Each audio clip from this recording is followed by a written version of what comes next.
So our last speaker before lunch is going to bring all of what is happening to our community together. Anna Chafin has been on the stage before. She was actually our first Emerging Leader Award 2 years ago.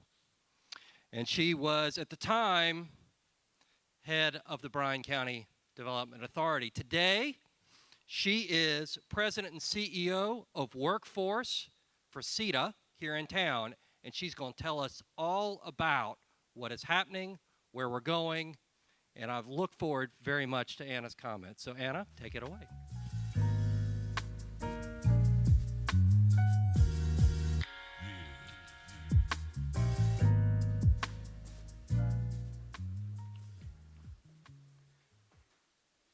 Good morning.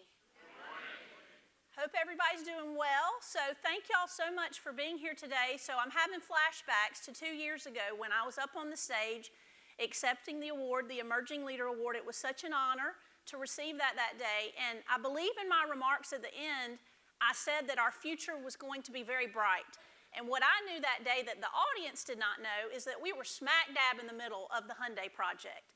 And so we couldn't quite share with the world what was going to happen. And they had not officially made a decision, but my gut told me things were looking good. And so I felt confident in making that statement that day. And so now I'm here 2 years later, and how things have changed. So we've had a transformational economic development project that has come to our region, the largest project in the state of Georgia's history from an economic development standpoint. So I think it's important to start the story by talking about Hyundai Motor Group Metaplant America. I'm going to refer to it from this point forward as HMGMA. And so the story of HMGMA, it actually goes back way to the fall of 2014. And so I had been in my position about a year in Bryan County, and I received a call from the Georgia Department of Economic Development. And it was a state project manager who called and said, Anna, do y'all have a mega site in Bryan County? And I thought about it, and nothing came to mind. But before I said no, I said, let me call my engineer. So I picked up the phone and called Ralph Forbes with Thomas and Hutton, and I said, Ralph, do we have a mega site in Bryan County? And he thought about it for about 30 seconds, and he said, yes, we do. And I said, where is it?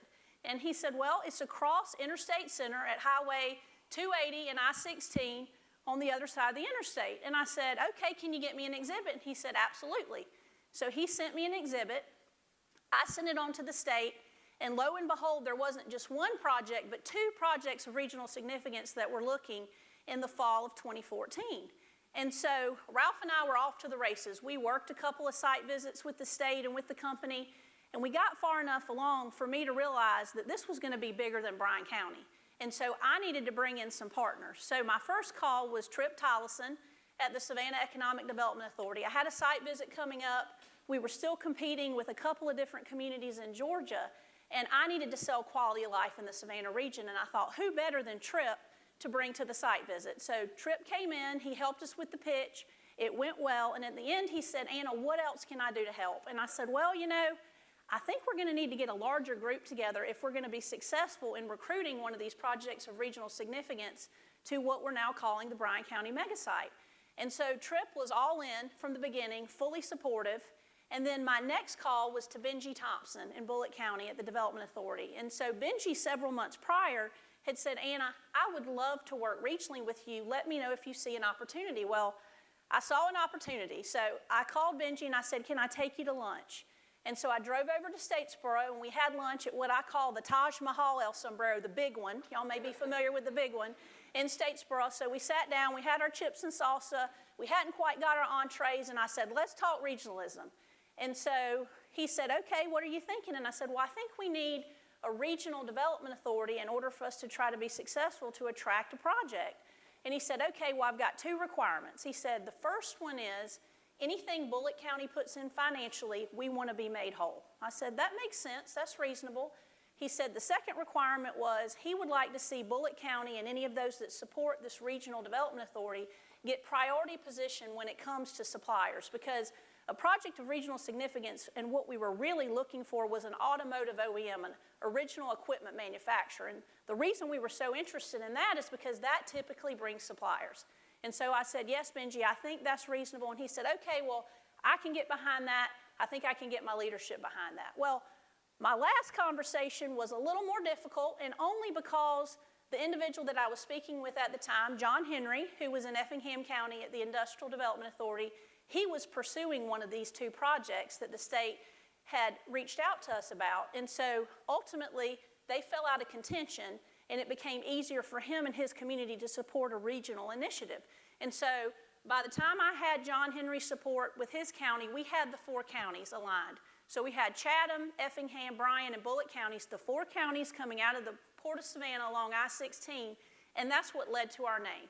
The Savannah Harbor Interstate 16 Corridor Joint Development Authority. We're going to just call it the JDA for short from this point forward because it's a very long name, but we were intentional in that name because the port was important to us and that I-16 corridor was also extremely important. So we had that JDA, and we came together in 2014. That's when we formalized that partnership.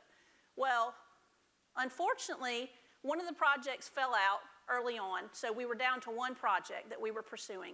That project ended up being Volvo. Some of y'all probably heard the story of how we were the runner-up. They chose Berkeley County, South Carolina. So from February to May of 2015, we were fast and furious trying to encourage Volvo to locate in our region. At the time, I was extremely disappointed, and the team was very disappointed that we lost that opportunity. But you know what? It wasn't the right opportunity for us, and now many years later, I realize that. But at the time, it was a very low moment to me. Stephanie talked about her low moment a few minutes ago. My low moment in my career was the day that Volvo came and sat in front of Tripp and I at the old SEDA building on Hutchinson Island and delivered the news that they were not coming to the Bryan County megasite. I was crushed. I was heartbroken. I was bitter. But you know what? I picked myself up with Tripp and with Benji and with Brant, who eventually ended up in Effingham County, and we came together as a team with our communities, and we worked even harder. We felt that challenge. And so from May of 2015 until 2021, we were working to due diligence on the property. We were working to get options on the property. We got a draft wetlands permit. There was a lot of work that was done between 2015 and 2021. Well, in 2021, Governor Kemp decided that he was going to sell the former Chatham County megasite, which is at the intersection of I-16 and I-95, and he was going to take the proceeds of that sale and invest in a megasite program in the state of Georgia. Well, Bryan County and our JDA, we were very fortunate because we were the first megasite that was invested in. So those proceeds were invested along with money from the JDA. 2 of the 4 counties invested, and we were able to acquire the property. And so that closed in the summer of 2021. And the picture up on the screen, this is in May of 2021 when Governor Kemp came down to the region and met with our team, and we had a press conference to talk about this acquisition. And this was really the turning point for us, I believe, because the way we were able to better compete for these projects of regional significance was owning and controlling this property and also having it rezoned. So it closed in the summer of 2021. Fast forward to just a couple months later in October, and we get a call from the Georgia Department of Economic Development, and they have a project of regional significance. And we submit, and a couple months goes by in the process, and in January of 2022, Tripp and I are out in Las Vegas at the Consumer Electronics Show, and the Department of Economic Development calls again, and they said, we have another project. And we said, okay, well, we're out here meeting with this other project's executives, but let's pursue this one too. So we had a deadline of the next day that we had to turn around information. And Justin Farquhar, who was my colleague at the time, and he's here today. Justin, raise your hand. He was back in Bryan County and helped lead the charge on getting that request for information submitted in one day, so we appreciate that. And then later in the month, the team came in from the company with their site selection consultant for their first visit. And so they landed on the tarmac at the airport in Savannah, and they had their private jet, and the executives are walking off the plane, and we notice one of them has on a backpack, and it says Hyundai. And our eyes get big, and we get excited, and at least for me, that was a pivotal moment in everything that had happened up until that point, because I just felt like this was our project. And so that was the end of January 2022, and normally a site selection process like this can take up to 18 months, but not this one. Hyundai wanted to move fast. And so by May the 20th of 2022, it was announced that they would be investing in Bryan County, Georgia, and in the Savannah region. So this is Hyundai's first fully dedicated electric vehicle and battery manufacturing facility in the U.S., and they announced that day they're investing $5.545 billion and creating 8,100 jobs. Now, when they announced, we expected the suppliers' investment to be maybe $1 billion. Well, you can see they've already surpassed that. They're at over $2.4 billion from the suppliers. And hopefully y'all have had a chance to drive out there and see the site. I think the tour is an option for today. For those of y'all that are going out there, you're going to be so impressed about the construction project, but nearly 1,700 acres have been cleared. Construction started last January, so to see the progress of that site from just over a year ago to now is unbelievable. And they hope to be in production by early next year. So in terms of capacity, eventually they hope to get to about 500,000 units a year with this facility.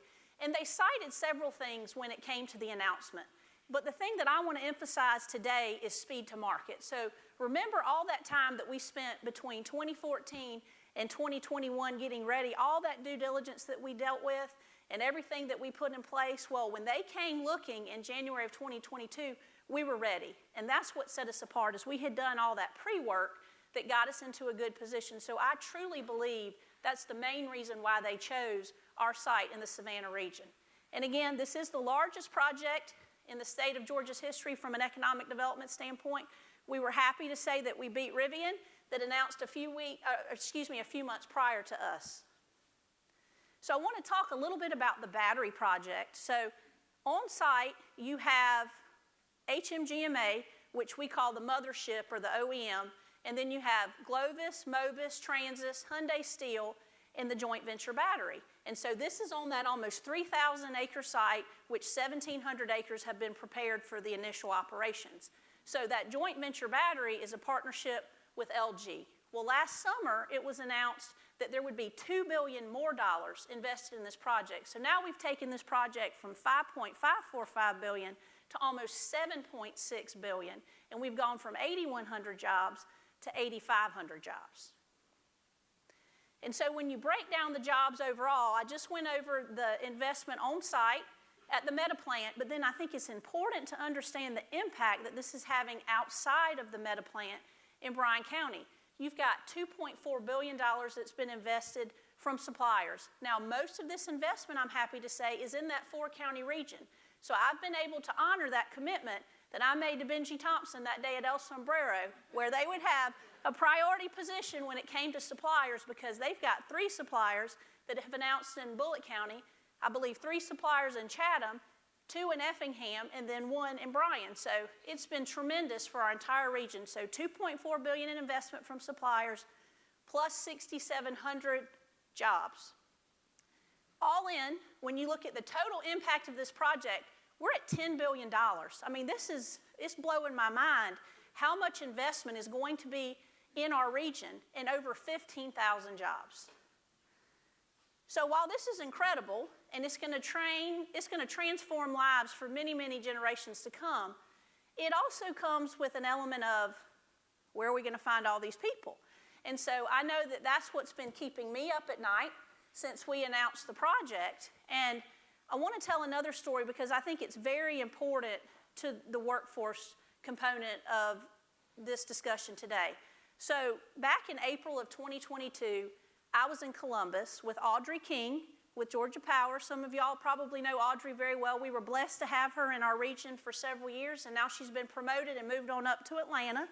But Audrey was serving on the SEDA board back in April of 2022, as well as the Georgia Department of Community Affairs board, which I was also serving on. So we were in Columbus for a board meeting. Audrey knew this announcement was imminent, that Hyundai was coming.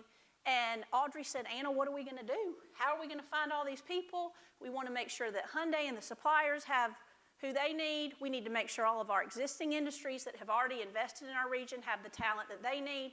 What are we going to do? And I said, well, we got to come up with a plan.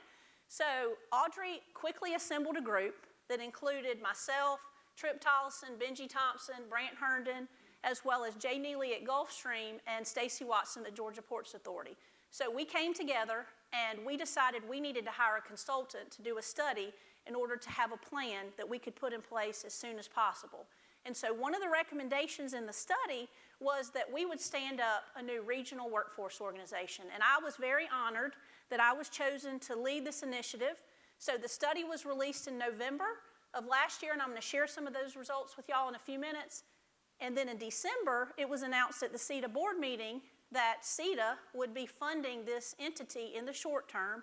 Long term, we'll have our own board of directors, we'll have our own funding mechanisms, but in order to go fast, the best thing to do was for SEDA to fund us in the short term. And so I'm thankful that I was chosen to lead this group. I'm joined by Justin, who's here today with me. Justin worked with me for 7.5 years in Bryan County. He oversaw business recruitment and retention and has a real passion for workforce development. Also, Jennifer Collins. Jennifer, are you in the audience? Can you raise your hand? In the back is Jennifer. Jennifer has been with SEDA for 4.5 years in a project management role, and she is going to be supporting our team, and we're so happy to have her on board. She's got a real passion for education, and so she's going to bring that expertise to the table. And then last but certainly not least, Maria Whitfield, who actually works for the JDA. She's been on board for about a year, and she was specifically brought on board to help oversee the workforce study with the consultant, but also be our boots on the ground with our existing industries. She's got over 20 years of manufacturing experience in HR, specifically in human resources, and so she's a valuable resource to our existing industries. So now I want to dig into the study, and so we're going to talk about some data and some demographic information, and I mentioned the consultant earlier. So the consultant that we hired was Wadley, Donovan, and Gutshaw. They're a site selection consultant based out of New Jersey, but they have an office in Jacksonville, and we were intentional about picking them. They had done several assignments for different entities in the region. They worked for Justin and I when we were in Bryan County on a workforce assessment and an update. They also worked for the Georgia Ports Authority on a workforce assessment a couple years ago. And then even 20 years ago, plus, they worked for the Liberty County Development Authority on a project related to the Target Regional Distribution Center. So we knew they had strong experience and expertise in our market. They were very familiar with us, and we needed to go quick. We needed a report very soon. And so we hired them, and the two things we asked them to do were to study the labor supply challenges facing our existing employers and come up with initiatives that will minimize the exposure to existing and future labor supply shortfalls. And the study area was bigger than the JDA. So that 4-county JDA had been exactly what we needed for many years to recruit HMGMA and to facilitate the construction project. But from a workforce standpoint, we knew it was going to be a bigger draw area. And so the consultant believed for a good manufacturing job, people are willing to drive up to 1 hour. And so that's why we studied that geography. So you can see in red, that's that 1 hour commute. The central point is the star. In the middle, that's the meta plant. And then in black, that's the 4-county JDA area. So I want to mention today that our new regional workforce organization will hopefully eventually be maybe as large as 20 counties. We're not exactly sure which counties will be included and when, but just so y'all know and to manage the expectation, we plan to be larger than the 4-county area. So the scope of the study included 3 things. The first was market analysis. This is desktop demographic information that included current conditions as well as projections. We also had them identify immediate needs and challenges. And so this information was gleaned from a couple of different sources. One, we had a 93-question survey that was sent to our industries in the region, and we had an above-average response, which was awesome. We also got information from stakeholders. So this included economic development authorities, we had higher ed, K through 12, we had staffing agencies, county and municipal leaders. We got great feedback through these focus groups with various stakeholders. And then finally, there were one-on-one meetings with existing industries to dig deeper into the immediate needs and challenges.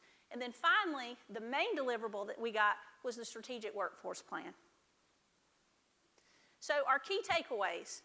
The first is not going to be surprising to y'all that overall labor is extremely tight in our region. But this is not unique to the Savannah area.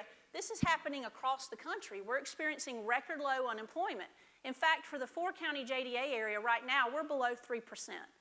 Another thing that the consultant identified is we've got a lot of what we call imported labor that's coming in from outside the 4-county area to work in our area. And these are in careers like logistics and distribution. We've got over 2,000 people that are coming in to work in that sector.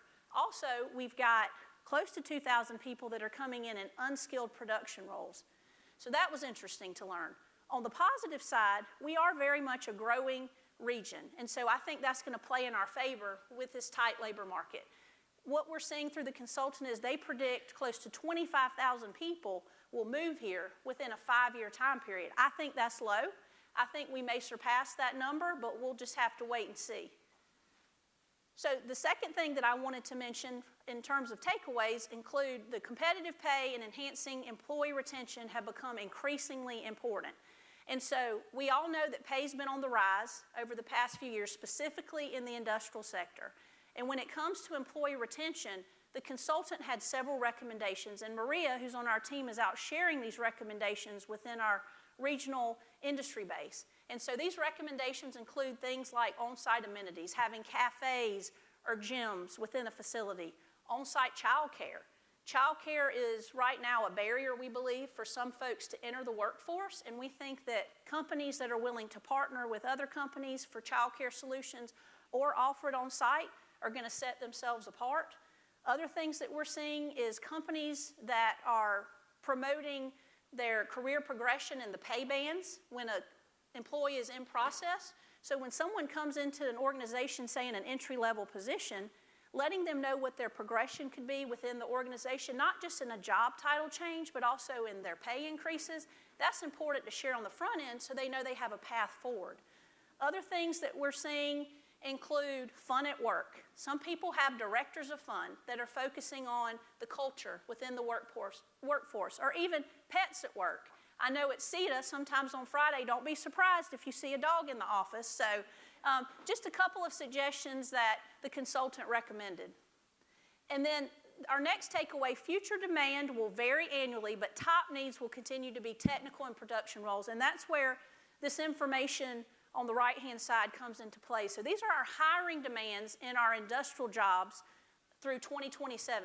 This is a tall order we've got to fill. We've got over 16,000 people that need to be hired in these top 10 most in-demand professions. And so we're going to be spending a lot of our time and attention on focusing on how do we fill these jobs. And I think it's important to mention again, Hyundai is a big part of this as well as the suppliers, but they're not the only entity that we're trying to take care of. We've got lots of industries that have already invested in our region, and we need to make sure they have access to the talent as well. And considerations for our other companies that are locating and expanding are included in the projections and the information that we have. So our next takeaway is workforce development initiatives must work to draw more high school graduates into industries including manufacturing. And this is probably where we're going to spend a lot of our time and attention because we feel like our best homegrown talent pool are these high school students that are coming out of high school and looking for what's next. We're not trying to discourage anyone from going to a technical college or a four-year college or university. That is the right option for a lot of people. But for some people, it's not. And there are lots of great careers that can be made straight out of high school within our manufacturing and distribution companies in the region. So I want to make sure that you all pay attention to this next graphic that's on this slide. So this was probably the key contributor to why we decided to stand up this regional workforce organization, because what you see here is by next year, 2025, we will have fully exhausted our one-time supply of the underemployed. And starting next year, we will have more jobs in the industrial area than we have people to fill those jobs. That was very alarming to my colleagues and I. And so that continues from next year until 2031. Well, the good news is, this is if we do nothing. The better news is, I'm here today with my team, and we've gotten to work. So at the end of last year when we announced the new organization, my message was help is on the way. Well, my message today is help is here because we've started to work, and our goal is to drastically improve our supply-demand balance when it comes to jobs versus people. So that is really going to be our overall goal, is to help improve this scenario.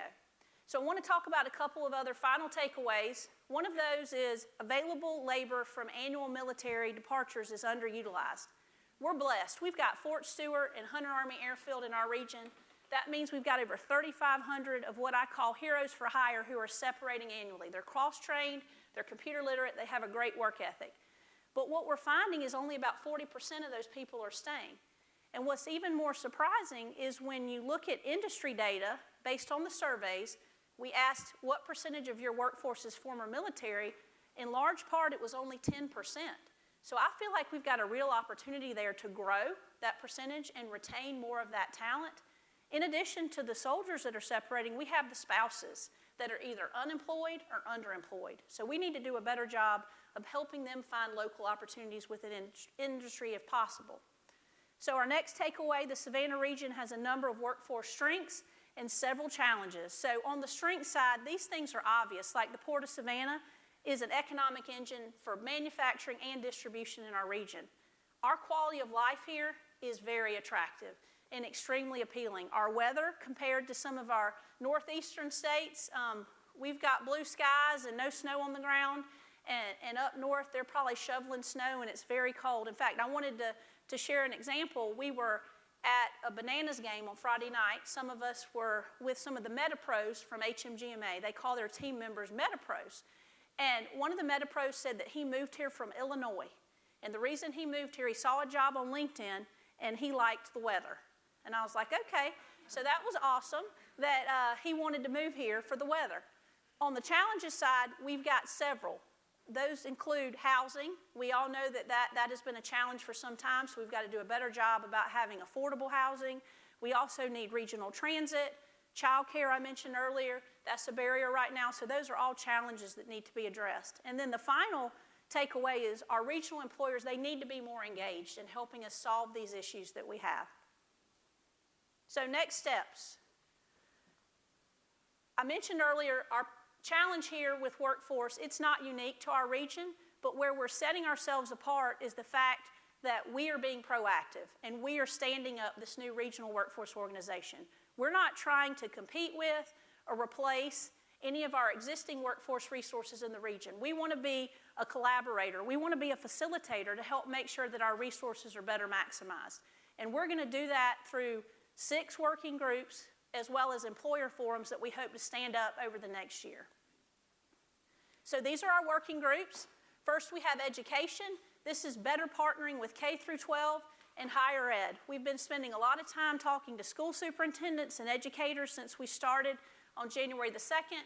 We've spent time with our technical college partners. We've got a meeting this week. I think I saw Dr. Marrero in the audience. We'll be meeting with him and his team to talk about how we can better facilitate stronger partnerships with our education partners. Underrepresented, this includes our minority groups, our second chance hires, our senior citizens, our folks with different abilities. We need to be spending more time making sure that these talent pipelines are maximized. Housing, I talked earlier about how that is a challenge right now. I'm happy to announce that in the very near future, you will hear about a regional housing needs assessment that will be done for our area, so stay tuned to hear more on that soon. Transportation, we need to certainly work to partner with our various transportation options in the region. I know that Faye and her team at Chatham Area Transit are very engaged when it comes to regional options. Marketing, this is talent attraction marketing. So while we're going to focus on local, we also know we're going to need to go outside to those states like Illinois and Pennsylvania and New York and try to encourage them with our weather and our good job opportunities to move south. So stay tuned to hear more about our talent attraction brand that we will reveal in the spring. And then finally, we've got military. And this is where we're going to work with those soldiers, those spouses, those dependents to try to help make them aware of local opportunities and encourage them to stay here and not transition elsewhere. So these 6 working groups are where y'all can plug in. We need your expertise. Please let me know if you have an area or areas that you're particularly interested in. I would love to exchange business cards with you, and we can find a place to plug you in as we work to implement this plan. So I've covered a lot of ground in a short period of time, but I would love to have the opportunity to answer any questions or listen to any comments that you may have. Well, I would love, Anna, thank you very much.